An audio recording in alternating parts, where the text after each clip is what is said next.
So we're back here with the turbo Lancer. We're going to see if that was rebuilt. We're going to see if we can get it going.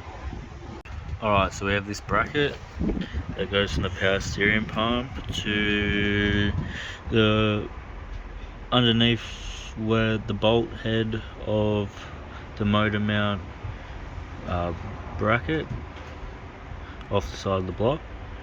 So that means the motor has to drop because the bolt can't come out because there's no room between the chassis. And this bolt is too long up here. It needs about 10 mil off it. I backed it out a bit, but cold air intake, extractors, and 3-inch exhaust system.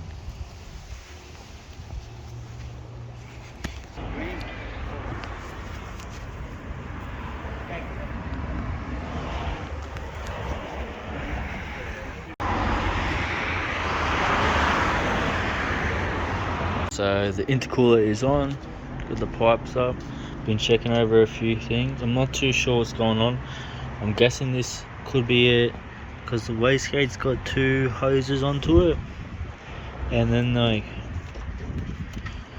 this T-bit and some that's going to electrics, and it's like sitting here, so I'm assuming maybe that's like a boost controller, and then this little bit can go on there, but it's really hard to fit on. But maybe that's on purpose because it's gonna have high boost pressure so it doesn't pop off.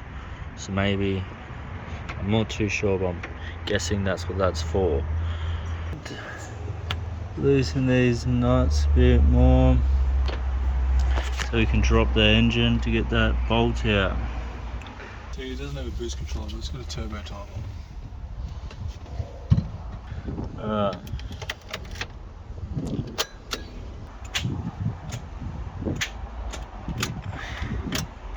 So it doesn't turn over. We tried turning over, had no luck. Didn't start. It wasn't meant to start, it was meant to turn over. So either the engine seized, there's not enough battery power, or the starter's broken.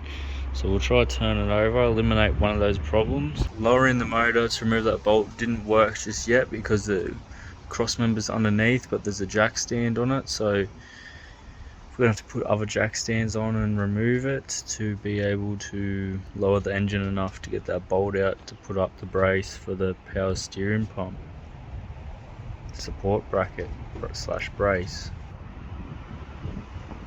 So we're just going to try with a bigger battery, but we don't know if this is flat because it's been sitting in the car for a few weeks, I'm guessing a month or something.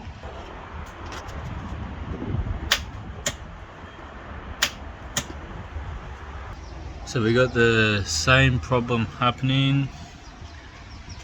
So if we haven't got enough voltage, but I believe it's something more to do with the starter motor itself. We've tried hitting it a couple times, might try again. So the engine just turned over, we'll see if it does it again.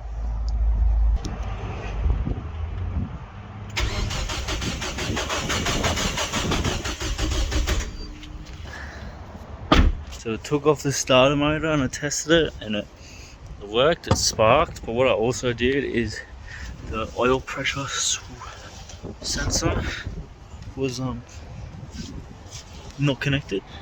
So I just got a bit of wire and stuck it in there and joined it to up there, so I'll use the same wire, and I can put some connectors on it so it plugs in. So now we've got to turn it over, put the coils in it, then you get some fuel. I might actually try and start her up. Put the air filter on the turbo, that might help. Alright, so it's good to note there's actually no engine oil in it. Well, not enough to be on the dipstick anyway, so we're gonna try and put some in there before we try and start it. So I've connected the coil packs and the leads. There's allegedly no fuel in it, but the regulator is saying there's a little bit of fuel pressure, so maybe there is some. We're gonna try recording because it might kick over or something.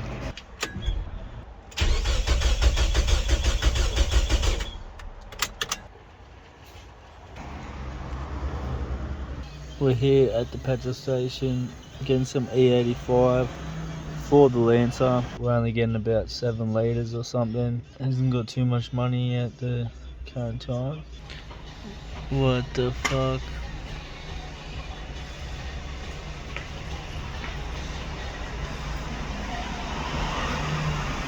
This is alpacas.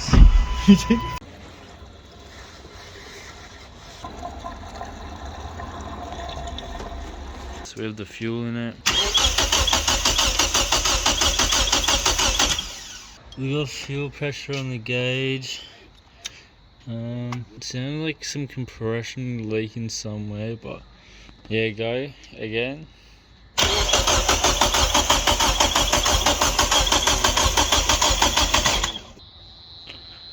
So there's this earth out of the loom. I don't know where it earths, but I'll just hold it on here, see if it changes anything. Wait, Corey, you there? Ready? Yeah.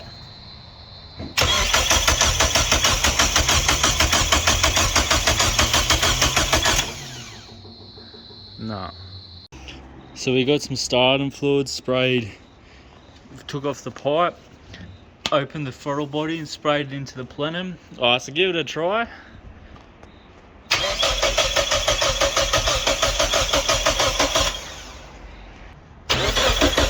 So we're checking for spark. Go.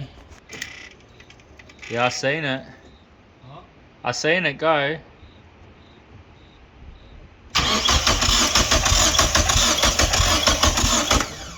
But now it's not. Turn the ignition on and off. Whoa, that's fucking weird. And then turn it over again now. So it's not getting spark.